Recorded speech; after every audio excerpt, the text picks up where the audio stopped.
Susana tak cuma dikenal sebagai ratu horor Indonesia.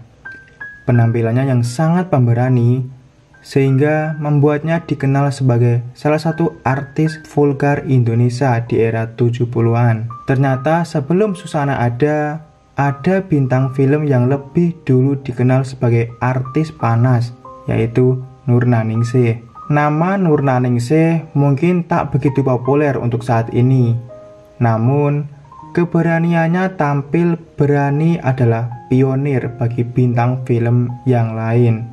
Nurna yang drop out dari sekolah sejak kelas 1 SMA ini memiliki prinsip kalau mau maju ya harus berani. Berkat keberaniannya ini membuat popularitas Nurna semakin melejit tinggi.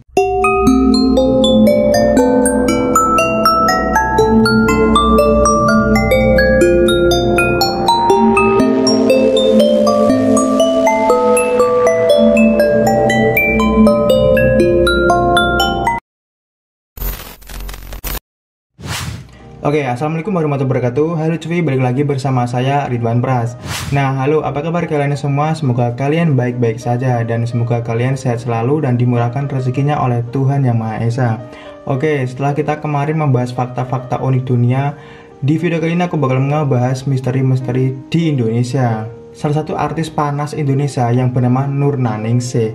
Nah, mungkin Nurnaningsih itu sangat-sangat tidak awam gitu ya, tidak populer di kalangan kita untuk saat ini. Cuman artis ini tuh sangat-sangat pemberani dikarenakan beliau sempat bermain beberapa film yang ternyata itu film panas gitu. Oke, bagaimana sih cerita lengkap dari seorang sosok artis Nurnaningsih? Berikut cuplikan ceritanya, check it out. Nurnaningsih lahir di Surabaya di era Hindia Belanda pada tanggal 5 Desember 1925. Ia berani berhenti sekolah ketika kelas 1 SMA. Nurnaningsih pertama kali bermain dalam film Krisis karya Usmar Ismail pada tahun 1953. Film komedi ini adalah film yang paling sukses setelah Terang Bulan pada tahun 1937. Nurnaningsih adalah anak pasangan dari Raden Kajat Kartodarmojo dan juga ibunya yang bernama Sukini Martinjung. Dia adalah gadis bangsawan. Hal ini dibuktikan dia memiliki sertifikat kerajaan yang dimiliki keluarganya. Ayahnya keturunan Raja Yogyakarta dan ibunya keturunan Raja Solo. Sebagai anak paling tua di keluarganya, orang tuanya sangat berharap Nurna segera menikah. Namun Nurnaningsih belum ingin menikah dikarenakan ia masih ingin bebas keluar menikmati udara di luar kota. Oleh karena itu, karena ia ingin menuruti orang tuanya, sehingga ia menurut kedua orang tuanya. Ia pernah berpuasa tidak makan ikan dan juga garam selama 100 hari hingga ada pria yang melamarnya. Lalu di hari yang ke-90 ia berpuasa, dia mendapat kejutan yang sangat romantis. Ada seorang pria yang melamarnya, lalu Nurna menikah dengan pria itu. Setelah Nurna menikah, konon katanya Nurna tidak suka, dikarenakan sang suami menginginkan Nurna sepenuhnya menjadi ibu rumah tangga. Nurna yang punya jiwa seni merasa terkurung. Ia ingin bebas dan melakukan kegiatan seni di luar rumah. Namun sang suami tidak mengizinkannya. Lalu Nurna dan sang suami bercerai walaupun pernikahan mereka baru seumur jagung, yaitu baru 2 bulan menikah. Bakat seni Nurnaningsih memang sudah terlihat sejak muda. Ia sering bernyanyi musik keroncong di pesta-pesta kajatan. Dia juga pawai bermain teater, hingga ia pernah menjadi pemenang di salah satu lomba teater di Yogyakarta. Di Yogyakarta pula ia pernah melukis di Akademi Seni Rupa Indonesia. Selain melukis, dia juga pandai bermain piano. Lalu setelah beberapa bulan kemudian, dia sempat menikah di Jogja bersama seorang pria seniman yang bernama Kartono Yudokusumo. Sang pria ini adalah lahir dari keluarga seniman dan juga pemilik kelompok ketoprak di Yogyakarta. Ngomongin Nurnaningsih nih, Nurnaningsih sangat populer di perfilman Indonesia pada tahun 1950 sampai 1970-an.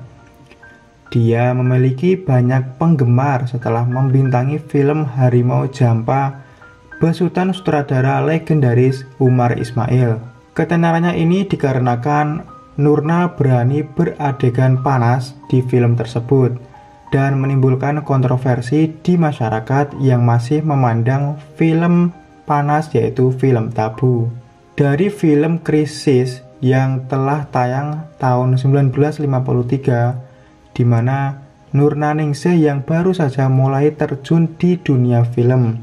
Pada tahun 1954, Nurnaningsih menimbulkan kehebohan di masyarakat umum, dikarenakan berani tampil terbuka dalam beberapa filmnya, seperti film Krisis dan Harimau Jampa. Tidak hanya dua film itu saja, Nurnaningsih juga sempat bermain di film di Jakarta.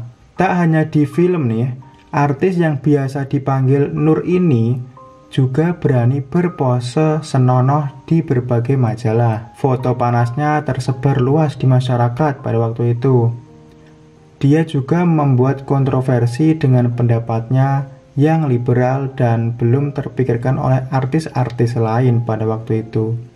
Dalam film Harimau Jampa yang terbit tahun 1954 karya dari Djaja Kusuma ini, Nurnaningsih tampil setengah telanjang. Lantas menjadikannya sebagai aktris pribumi Indonesia pertama yang melakukan adegan tersebut.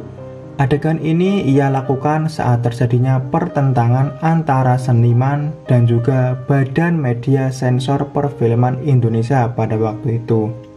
Nurnaningsih kemudian menjelaskan kepada media bahwasanya saya tidak akan memerosotkan kesenian, melainkan hendak melenyapkan pandangan-pandangan kolot yang masih terdapat dalam kesenian Indonesia.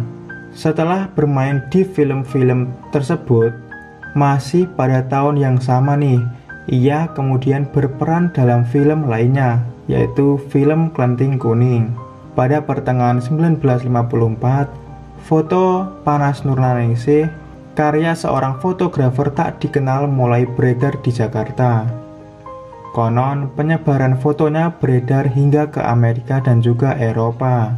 Oleh karena itu, menyebabkan masyarakat heboh dan geger melihat foto Nurnaningsih yang sempat viral pada waktu itu.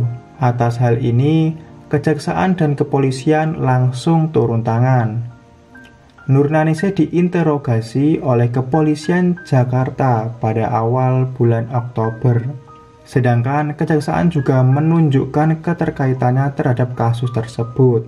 Dari foto-foto yang viral tersebut, polisi hanya berhasil menyita 7 pose foto saja dari 9 foto panas yang viral itu. Saat diwawancarai polisi, Nurnaningsih mengakui ia ingin foto seperti itu, dikarenakan ada fotografer yang mau membayarnya dengan pose terbuka. Nurnaningsih juga berargumen bahwa itu adalah seni. Ia ingin melukis dirinya dari foto polos itu. Entah kenapa diketahui bahwa foto-foto itu adalah hasil teknik montage, di mana Nurnaningsih sendiri tidak pernah tahu menahu tentang pembuatannya. Setelah kejadian viral itu berlangsung, masyarakat umum sangat marah atas beredarnya foto tersebut. Masyarakat menganggap bahwa mereka telah melanggar nilai-nilai Timur dan film-film Nurnaningsih telah diboikot di Kalimantan Timur. Lalu ia merilis sebuah film pada tahun 1955 yang berjudul Kebun Binatang sebelum menghilang dari sorotan media. Aktris tenar lainnya yang pernah menjadi korban serupa adalah Titin Sumarni dan juga Neti Herawati. Nurnaningsih telah menjelajahi kepulauan Indonesia selama 12 tahun. Ia berprofesi sebagai seniman sketsa, seorang pemain sandiwara dan juga guru bahasa Inggris, penjahit, penyanyi, dan selama 6 tahun juga pernah menjadi penjaga gawang sepak bola. Ia kembali ke dunia film pada tahun 1968 dengan peran kecil dalam film di Jakarta, film Hong Kong, dan film Macau. Setelah mendapat peran di sejumlah film itu, ia telah membintangi 1000 Janji Ku Menanti pada tahun 1972. Lalu ia tetap menekuni dunia seni peran hingga pada tahun 1980-an. Seperti yang terjadi saat itu, film Nurnaningsih juga mengundang banyak kontroversi, dikarenakan peredaran filmnya jadi terbatas, karena beberapa daerah mencekal peredaran film yang dibintanginya. Karena pemboikotan tersebut, nama Nurnaningsih perlahan-lahan meredup, hingga pada tahun 1980-an, Nurna pun berhenti dan seolah menghilang dari dunia perfilman. Nurnaningsih sempat kembali ke dunia film dengan peran-peran kecil, tetapi tidak berlangsung lama namanya redup kembali. Lalu hingga Nurnaningsih meninggal pada tanggal 21 Maret 2004 di usianya yang ke-78 tahun. Lalu dari Nurnaningsih lahir generasi-generasi baru seperti Rahayu Effendi, Suzana, Eva Arnas, Inneke Koesherawati, Ayu Azhari, dan juga almarhum Julia Perez. Oke cuy, itu tadi salah satu cerita seorang Nurnaningsih, yaitu seorang aktris pertama Indonesia yang telah memerankan peran video terbuka gitu kan, video polos gitu. Oke, selesai sudah cerita kali ini, dan jika kalian menyukai konten cerita misteri ini, jangan lupa untuk like, subscribe, komen, dan bunyikan lonceng notifikasinya. Oke, sekian dulu video kali ini dan sampai jumpa di video cerita berikutnya. Bye-bye, assalamualaikum warahmatullahi wabarakatuh. Ciao.